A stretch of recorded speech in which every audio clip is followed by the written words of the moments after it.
Hey everyone, welcome back to Max and Mia podcast. Hi there. So glad you're joining us again. How's it going, Max? Pretty good. Actually, I've been daydreaming about beaches all morning. Oh, really?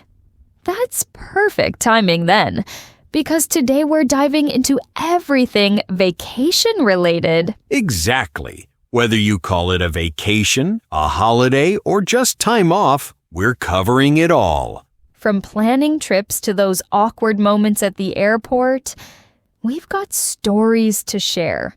Oh, do we ever? But hey, before we get into all that, if you're enjoying what we do here, hit that like button for us. Yes, and subscribe if you haven't yet.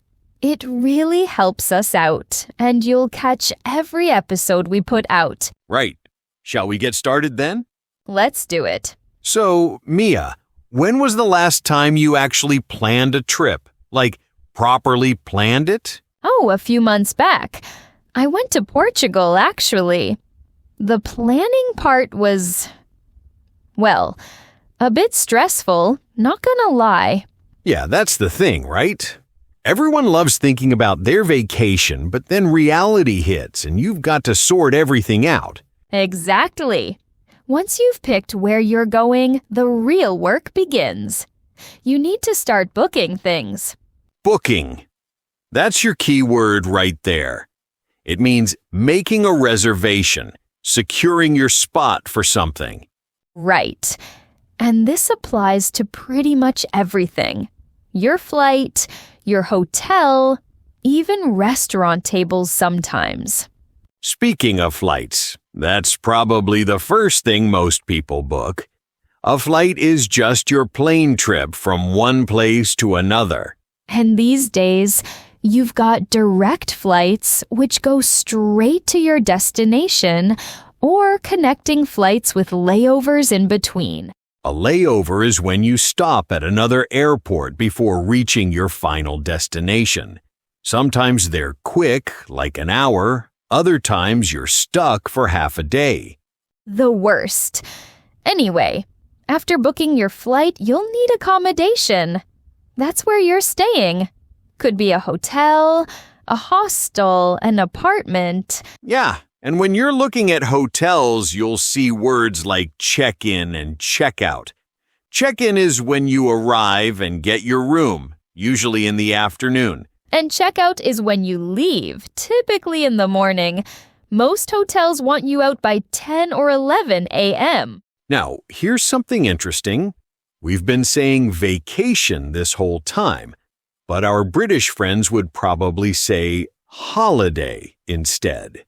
Oh, good point. So in American English, it's I'm going on vacation, but in British English, it's I'm going on holiday. Exactly. Same thing, different word. Just like how Americans might stay in an apartment, but Brits would call it a flat. Right. But getting back to planning, once you've got your flights and accommodations sorted, you might want to think about what you're actually going to do there. Ah, yes, sightseeing. That's when you visit the famous places and landmarks in a city or country. Going sightseeing, seeing the sights, checking out tourist attractions. It's all pretty much the same thing. And here's where your budget comes in. Your budget is how much money you've set aside for the trip. Super important. You don't want to get halfway through your vacation and realize you've spent everything already. Definitely not. So you might want to budget for meals, activities, souvenirs, transport.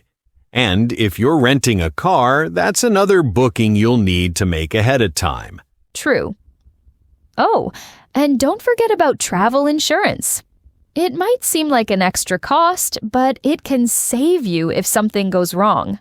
Good call. Travel insurance covers things like medical emergencies, canceled flights, lost luggage. Lost luggage. Every traveler's nightmare. Your luggage is all the bags and suitcases you're bringing with you. Yeah, and airlines usually have a baggage allowance, which is the weight limit for your bags. Go over that. and you'll pay extra fees. Fees nobody wants to pay. So definitely check your airline's baggage policy before you pack. Absolutely. So to recap, once you know where you're going, start booking your flight and accommodation, figure out your budget, and plan some sightseeing activities. Sounds simple when you put it like that. Ha! Well, the planning part might take some time, but it's worth it when you're finally there enjoying yourself. Okay, so we've covered quite a bit already. Planning, booking, all that good stuff. But now let's get into something more specific. The airport experience. Yes, because honestly, this is where knowing some English really comes in handy, even if you're not a native speaker. Oh, for sure. English is kind of the universal language at airports around the world. Not everywhere, obviously, but in most international airports, you'll hear announcements in English. And the signs are usually in English too. So even if you're in Tokyo or Sao Paulo, you'll probably be okay if you know the basic airport vocabulary. Exactly. It can literally get you out of a tight spot. So let's walk through it. You arrive at the airport. What's the first thing you do? Well, first you need to find your airline's check-in counter. That's where you drop off your checked luggage. You know, the big suitcase that goes in the plane's cargo hold. Right. The stuff you won't see again until you land. And that's different from your carry-on luggage, which is the smaller bag you take with you on the plane. Exactly. Your carry-on goes in the overhead compartment or under the seat in front of you. But here's the thing. There are size restrictions for carry-ons. Yeah, and every airline is different. Some are strict about it, others not so much. I've had bags that were technically too big, but they let it slide. Lucky you. I once had to pay extra because my carry-on was like 2 centimeters over the limit. So annoying. Ouch. Okay, so after you've checked in and sorted your luggage, you head to security screening. That's where they scan your bags and you walk through the metal detector. Oh, security. Always a fun time. You've got to take off your shoes, remove your laptop, take out any liquids. Don't forget your belt. I always forget about my belt and set off the alarm. Ha! Yeah, it's a whole process. But once you're through security, you're in the departure hall. That's the main area where all the shops and restaurants are before you board your flight. The departure hall is dangerous for your wallet, by the way. Everything's so expensive in there. Tell me about it. A bottle of water costs like 5 times the normal price. But anyway, from the departure hall, you need to find your gate. Your gate. That's the specific area where you'll board your plane. It's usually a number and sometimes a letter, like Gate 23 or Gate B7. And this is important. Always check the departure boards because gates can change at the last minute. I've been caught out by that before. Same here. You think you're at the right gate? You're sitting there relaxed, and then you notice everyone's gone because they announced a gate change. Nightmare! And then you're running through the airport, trying to get to the new gate before they close boarding. Speaking of which, boarding is when passengers actually get on the plane. They usually board by groups or zones. Yeah, like they'll call business class first, then families with young children, then everyone else in order. Right. Now, if you're flying internationally, there's another step you need to think about. Passport control or immigration. Oh boy, the lines there can be brutal, especially at busy airports. Absolutely. You could be standing there for an hour, just shuffling forward bit by bit. That's where they check your passport and ask you questions about your trip. What's the purpose of your visit? How long are you staying? Where will you be staying? All those questions. Yep, and you've got to have your documents ready. Passport, visa if you need one, maybe a return ticket to show you're leaving the country.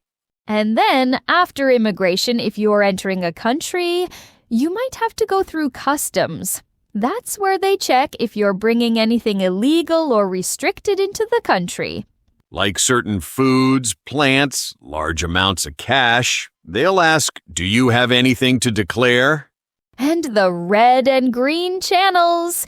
Green means you have nothing to declare. Red means you do. Most people just walk through the green channel.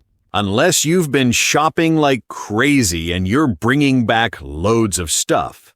Then you might need to declare it and pay customs duties. True.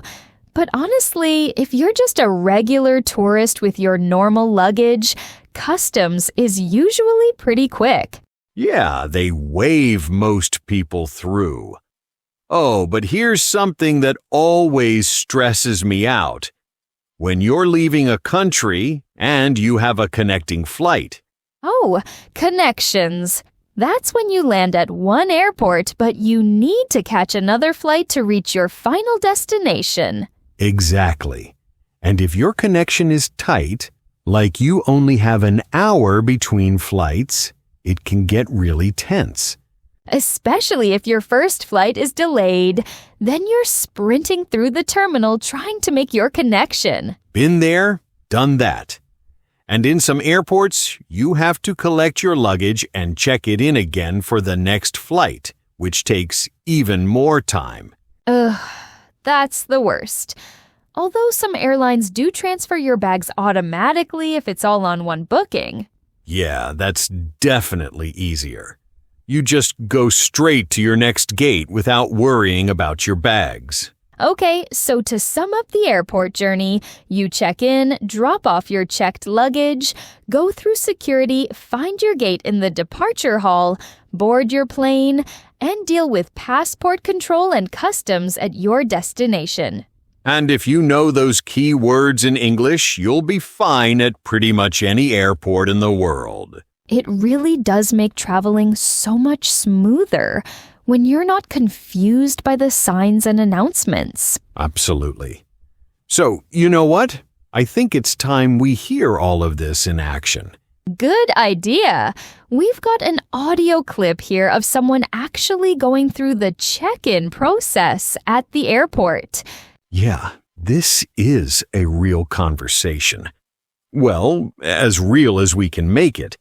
Between a passenger and an airline agent at the check-in counter. Let's listen to how they use some of the vocabulary we've been talking about. Here we go. Good morning. Can I see your passport and booking confirmation, please? Yeah, here you go. I'm flying to Barcelona today. Perfect, thank you. Let me just pull up your reservation. Okay, I've got you here. You're on flight BA 492, departing at 2:45 p.m. Is that correct? Yes, that's right. Great. And are you checking any bags today or just traveling with carry-on luggage? I've got one suitcase to check in. It should be within the weight limit. I made sure of that this time. Good thinking. Let me weigh it for you. Yes, you're all good. 22 kilograms, and your allowance is 23, so you're just under.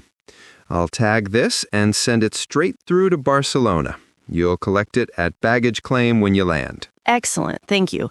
Oh, and I was wondering, is it possible to get a window seat? I know I didn't select one when I booked.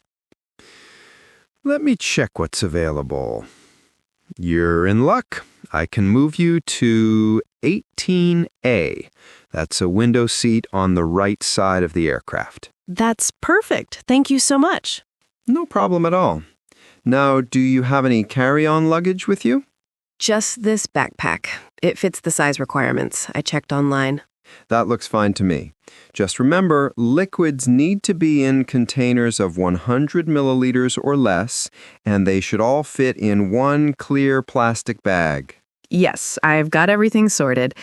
I learned that lesson the hard way last year when they made me throw away a brand new bottle of shampoo. Oh, no. Yeah, security can be quite strict about that.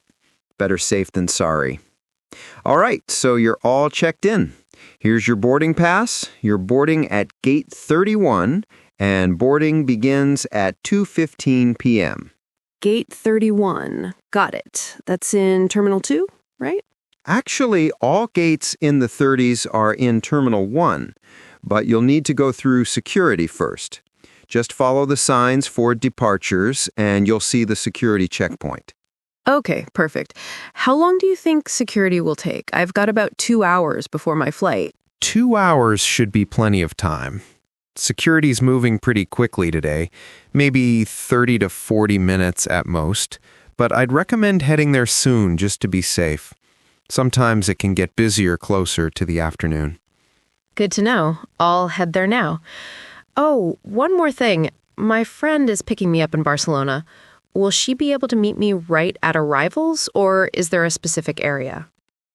When you land, you'll go through passport control first since you're flying within Europe. It's usually quite fast. Then you'll collect your luggage at baggage claim, and after that, you'll exit into the arrivals hall. That's where your friend can wait for you. Perfect. And I don't need to go through customs or anything? Not if you're coming from the UK to Spain. No, both countries are in the EU, so it's a straightforward process. Just passport control, and you're done. Brilliant. That makes things easier. Thank you so much for your help. You're very welcome. Have a wonderful flight and enjoy Barcelona. Thanks. I definitely will. There you go. A pretty standard check-in conversation. Yeah, and you can hear how naturally all that vocabulary comes up. Checked luggage, carry-on, boarding pass, gate number. Exactly. Now, let's move on to something really practical. Phrases you absolutely need to know as a traveler. Oh yes, this is the good stuff. These are short, simple phrases that'll get you through pretty much any situation at the airport or when you're traveling. All right, I'll start. First one, where is the check-in counter? Use this when you first arrive at the airport and you need to find your airline. Perfect. Next one. Is this the line for security? Super helpful when there are multiple lines and you're not sure which one to join. Good one. Okay, what time does the flight board? If you want to double-check when boarding starts, this is your go-to phrase. Nice. How about, where can I find baggage claim? You'll need this after you land and you're looking for the area to collect your checked luggage. Essential. All right, here's one. Nobody wants to say but might need to, I missed my flight. If you're late and need to speak to an airline agent about rebooking. Oh, that's stressful just thinking about it. Okay, next. Can I change my seat? Like we heard in that conversation earlier, this is useful if you want a different seat on the plane. Yep. Now, once you've landed, how do I get to the city center? Ask this at the information desk if you're not sure about transport options. Very useful. Here's another important one. I have a reservation. Say this when you arrive at your hotel or if you've booked a table at a restaurant. Classic phrase works everywhere. And this one's probably the most versatile. Could you help me, please? Anytime you're confused or lost, start with this. Absolutely. People are usually happy to help if you ask politely. And finally, how much does this cost? Whether you're shopping, taking a taxi, or buying food, you'll use this all the time. There you have it. 10 phrases that'll cover most situations you'll encounter while traveling. Well, that's about all we've got for today's episode. Yeah, we covered a lot. From planning your trip to navigating the airport and those essential phrases every traveler should know. Hopefully you picked up some useful vocabulary and feel a bit more confident about traveling in English-speaking environments. Or just traveling in general. So, if you enjoyed this episode, we'd really appreciate it if you could hit that like button. Yes, please, and subscribe to the channel if you haven't already. That way you won't miss any future episodes. And hey, if you know someone who's learning English or planning a trip soon, share this with them. It might come in handy. Absolutely. We love hearing from you guys too, so feel free to leave a comment letting us know where you're planning to travel next. Or if you've got any funny airport stories, we'd love to hear those. All right, everyone. Thanks so much for listening. Safe travels, and we'll catch you in the next episode. Bye-bye. See you soon.